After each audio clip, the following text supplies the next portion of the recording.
Hola, Matías. Hola, David. ¿Qué haces? Hace más de una hora que te estoy esperando, chabón, dale. Pero si me dijiste que era a las 4:30. Bueno, enfrente de la Municipal de Alums. ¿Listo? Bueno. Voy para allá, listo.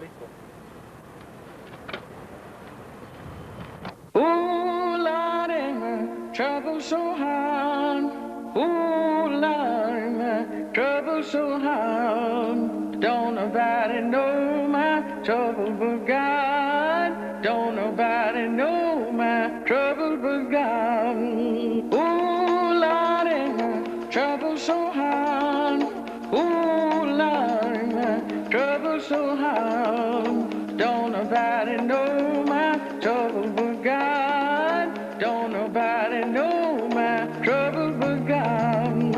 Ooh, Lordy, my trouble so hard. Ooh, Lordy, my trouble so hard. Don't nobody know my trouble but God. Don't nobody know my trouble but God. Went down the hill the other day, so got happy and stayed all day. Went down the hill the other day, so got happy and stayed all day. Ooh, Lordy, my trouble so hard. Ooh, Lordy, my trouble so hard. ¿Qué tal, Matías? ¿Qué tal, David? Bienvenidos. Hoy vamos a hablar de la Guerra Fría. Guerra Fría, la guerra de Vietnam. La guerra sin vencedores. El hombre es el único animal que mata a los de su propia especie sin razón alguna. A finales de los años 60, la guerra de Vietnam alcanzó su punto culminante. Al terminar la Segunda Guerra Mundial, los franceses habían intentado recuperar su dominio colonial en Indochina, pero el Viet Minh frustró el intento. En la Conferencia de Ginebra, en 1954, Francia se comprometió a retirar sus tropas. Pero Vietnam quedó dividido en dos países con sistemas políticos diferentes.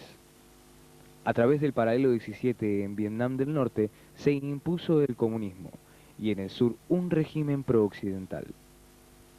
El valor estratégico de la zona vecina a China y cerca de la Unión Soviética impulsó la presencia de Estados Unidos, que envió asesores militares a Vietnam del Sur. En 1956 debían celebrar elecciones para reunificar los dos Vietnam, pero la dictadura de Diem, apoyada por los Estados Unidos, frustró la solución electoral. Washington temía que el ejemplo norvietnamita se propagase por el sureste asiático, y el Pentágono ya se implicó en un conflicto que era internamente vietnamita.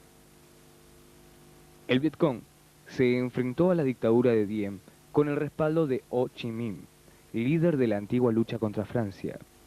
Diem solicitó más ayuda a Estados Unidos. A partir de 1964 se desencadenó la escalada bélica. Washington terminaría mandando al sureste asiático más de 2,5 millones de soldados. Washington plantea estrangular la llamada ruta de Ho Chi Minh vía logísticas de Vietcong y desencadenó bombardeos masivos sobre Vietnam del Norte.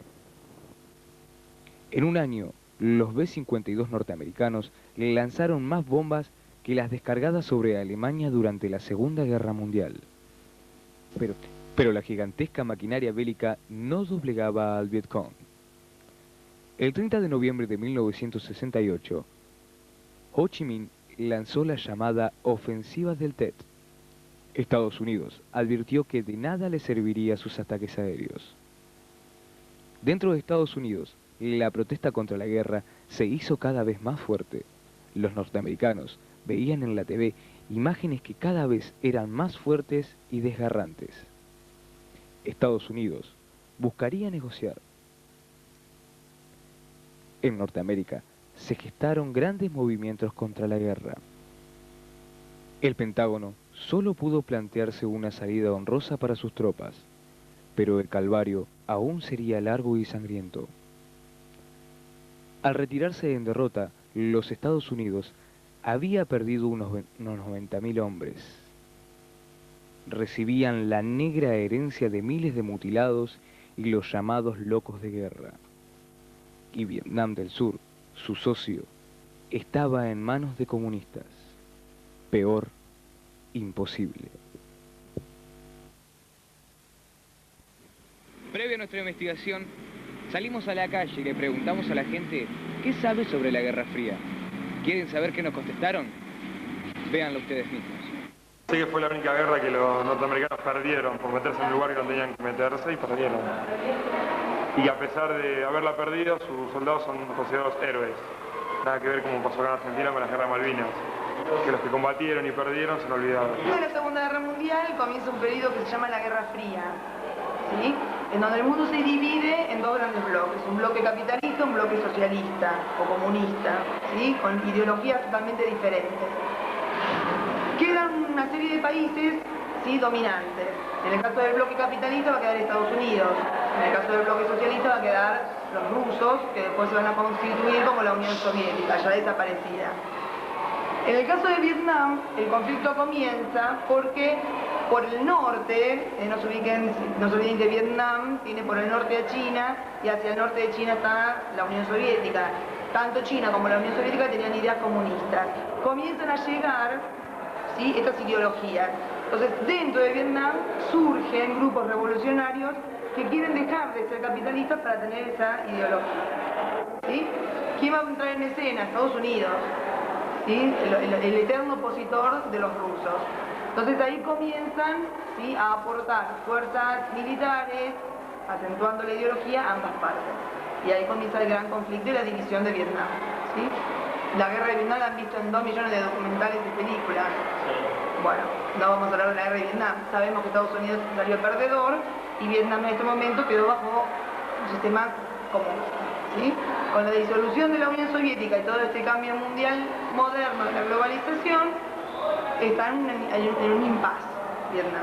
El pueblo vietnamita y Estados Unidos, una guerra muy desgastante, muy cruel, donde, bueno, finalmente Estados Unidos termina vencida. Fue una de las, prácticamente una de las pocas guerras donde Estados Unidos resulta perdedora. ¿Qué sabes sobre Vietnam? No sé nada. No. ¿Sabes algo de la guerra de Vietnam? No. Al principio, bueno, fue publicitada como siempre por el lado que supuestamente iba ganando y los que supuestamente son los buenos, como algo que tenía una razón de ser. Pero como toda guerra, detrás de ella hay fines políticos que escapan a la pobre gente que tiene que participar en ella, de un lado o del otro. Y además duró mucho tiempo, tampoco empezó donde empezó, sino que ya había habido problemas con Francia. Y la guerra de Vietnam que se conoce es la de Estados Unidos, cuando participó Estados Unidos, pero antes habían tenido muchos conflictos bélicos y muchos problemas. No sé el detalle histórico, pero por lo menos eso así en general. La Guerra Fría es el conflicto desatado. ¿No sé nada? Vamos a ver. Es el conflicto desatado entre las dos grandes potencias mundiales de ese momento, que eran Estados Unidos, representando al bloque capitalista, y Rusia, la ex Unión Soviética, Unión de Repúblicas Socialistas Soviéticas, que ahora es Rusia, por el poder mundial. Estados Unidos como el poder capitalista y Rusia representando al poder comunista. Las dos grandes esferas que trataban de dominar el mundo, los dos grandes sistemas. En base a esto empezó una guerra que se llamó Fría, porque era, si se quiere, activa pero pasiva. Es decir, si bien había un conflicto latente, no había un cruzamiento de proyectiles, no había bajas humanas, pero potencialmente las estaban, porque cada grupo se estaba armando fuertemente para poder combatir al otro en una supuesta guerra de potencias. Esa supuesta guerra de potencias que nunca llegó, algunos especialistas en el tema dicen que podría haber terminado en el fin de la humanidad por la cantidad de armamentos químicos que se construyeron, no sé si es en términos específicos, pero la cantidad de material radioactivo y de elementos que podían destruir la vida, ¿sí? Digo, la vida de la especie, no matar a una persona, que ya de por sí es terrible, pero acabar con la vida sobre este planeta. Así que lo poco que sé no sé de haber escuchado o de ver alguna película, algún documental. Bueno, como les dije, lo único que sé es que fue mal planificado, fue muy bien planificado por parte de los vietnamitas. Los norteamericanos estaban en un terreno no conocido y no contaron tampoco con la resistencia y el apoyo del pueblo al ejército de Vietnam. Bueno, así tuvieron que irse. Algunos documentales dicen que casi prendidos de los helicópteros, escapar de... Pero como todas las guerras, me parece que fue absolutamente innecesaria y con muchos costos, tanto en vidas como material seguramente para ambos países. Nada más. Los niños y las guerras. ¿Qué piensan? ¿Qué sienten? ¿Son buenas? ¿Son malas? Estamos contentos de que en manos de ellos quedará nuestro futuro. Se matan, se pelean, no sé. ¿Es buena una guerra? No. Sí. ¿Por qué? ¿Y por qué sí? ¿Es buena una guerra? No, no es buena porque si no después te lastimas y tenés que ir al hospital y te puedes morir. Estás enfermo mental. ¿Es buena una guerra? No, porque es feo que si vos tenés un familiar en una guerra se te muera. ¿Sabes lo que pasa en una guerra? Muere mucha gente. Ahora la pregunta es en general a ustedes. Las guerras, ¿son buenas? No. ¿Por qué? Porque se matan entre todos. ¿Cómo? Muere un montón de gente. ¿Y de qué sirve? Y además por nada, por boludez.